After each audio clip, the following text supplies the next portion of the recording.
We have number 5, senior Brock Sturgis. We got number 22, Taj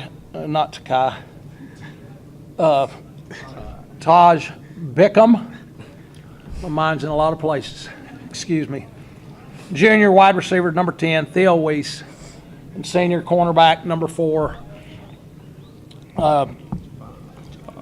Javon Jones. Coach, this is your first time back since Kyler Murray. How does it feel to get the win? Unbelievable, because you get to go to work in August, and you know that goal's there, but we really focused on what it took to get here. And then the opportunity when you get here, just keep doing the same things that you do weekly and stay focused. A lot went into it as far as our players, our community, an unselfish group of young men, and just team football. Coach, what did you tell your guys at halftime to keep them in it? We talk a whole lot about doing your job all year. I mean, we talk about it daily. Do your job. At the same time, you've got to be focused. And we talk about staying focused. When the play's over, we talk about flush it. So we have different key terms for different things. One of the things that we talked about too before we left Allen, there's going to be adversity, and you're going to have to go through it. And for you to win it, there will be adversity today, and we just got to go through it. And then once you get through it, you'll be fine. So again, flush it, move to the next play. Brock, I was just going to ask you got the senior. Just explain how it feels to be that senior class to actually bring state title back to Allen. I mean, it means the world, man. Especially us three as seniors.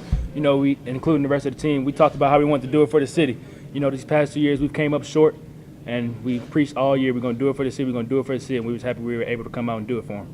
Javon, talk about being on an island. You took the best receiver pretty much every play going from side to side. Talk about a corner's mindset and taking that into the game. I just have to stay disciplined the whole way.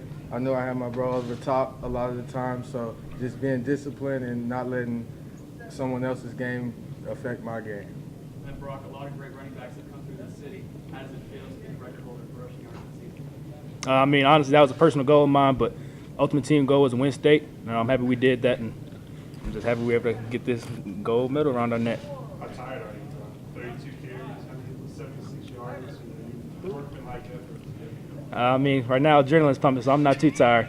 I'm real shaky, real antsy, but you know, I preach. Not being too the bad for a workhorse. second-team All-State running back, huh? Coach, you had a moment where you took your headset off and you motioned to your button. What does this win mean for Gary? I mean, you know, his family endured a lot, so we just wanted to honor him. When it took place during the season, our team bonded together because of who he was and what he was about. You're talking about a young man that never talked about cancer. Every day, he just came to work, and he was there for our team. Hey, Taj, what did you see on that interception at the end of the game, and how big was that for y'all's defense? I mean, it was just another play, but I knew they were going to try to go downfield and get a quick touchdown because time was ticking down, but I knew it was coming, so. You know, what does it mean for you to be able to be a go-to target as a junior and still be here next year and enjoy all this? It means a lot, honestly. It means a lot. It means my team trusts me. You know, I trust them. I try to take advantage of my opportunities. And just piggybacking on it, do you feel like you have any more pressure, more than you've had in the past next year? Without number 5, maybe. Maybe just a little bit, but you know, just like Coach Campbell said, it's adversity. We'll get through it. Coach, you mentioned that you told the players there's going to be adversity. In contrast to that, when you guys get up 21-0, I mean, was there anything you were telling them that, hey, we can't take our foot off the gas pedal, and you knew they were going to come back that way? We didn't talk about it because a game like this we have talked about. There's flows, there's momentum, and we've talked about when momentum takes place If it's negative and it's adversity, then you got to go through it. If it's positive, don't get too high, and just stay together as a team. It's one of the things I think that's helped us all year, staying together as a team no matter what we face daily. You've got to give our coaches an unbelievable job when all of that took place. You jump out on a lead like that. We've got great coordinators, Derek Alford, our offensive coordinator, Corey Kane, our defensive coordinator, and then our coaches that come up with a great game plan and not getting rattled and just hanging in there.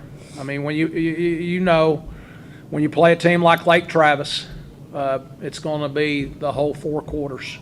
And that's what you've got to withstand. Great program.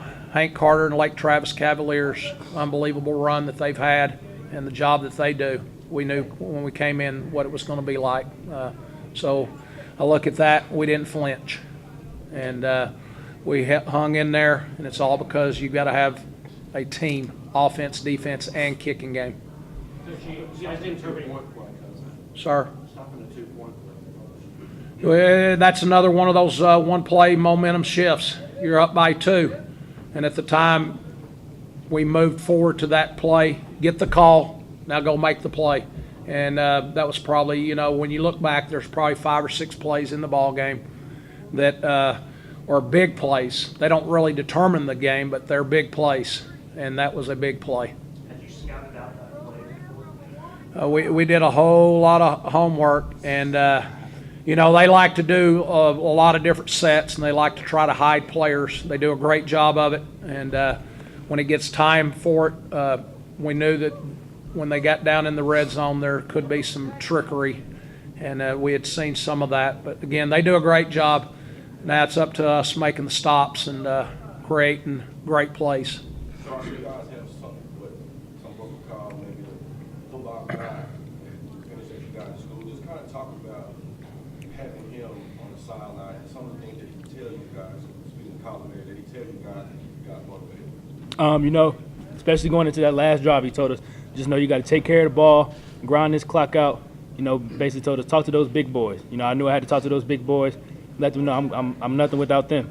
You know, I can't do any of the things, breaking records, whatever y'all want to call it. But none of those things would have happened without them. And I just talked to them, told them keep grinding, keep pounding on them, and I promise you that we'll get the job done. Brock, talk about your mentality. You got 3 rushing touchdowns tonight, physical running behind that big offensive line. Talk about the play of the big fellas and your mindset coming in today, knowing you had to carry the load. My mindset was, honestly, I knew I had the best offensive line in the state. I knew my coach was going to put together a great game plan. I just told myself, follow those big boys, and they'll lead me to the promised land. How much your game plan changed the last few weeks without Carson's been a big part of our team, and people have asked questions all throughout the year about our passing game and this and that. And what people don't understand in our game today, when you call a play with the RPOs, people don't realize what took place on that play. Whether the protection may have broke down or whether you had great protection or you just dropped the pass when it was thrown great. A lot of things go involved, and people don't understand that. Carson played with a fractured wrist through most of the season, and it just got too painful. Felt like he needed to have the surgery, and we're always thankful for the job Carson did for the Allen Eagles, and because he played through a lot of pain early through the season, and I just think it got to be too painful. But at the same time, Allen's mentality has always been a little bit about A up.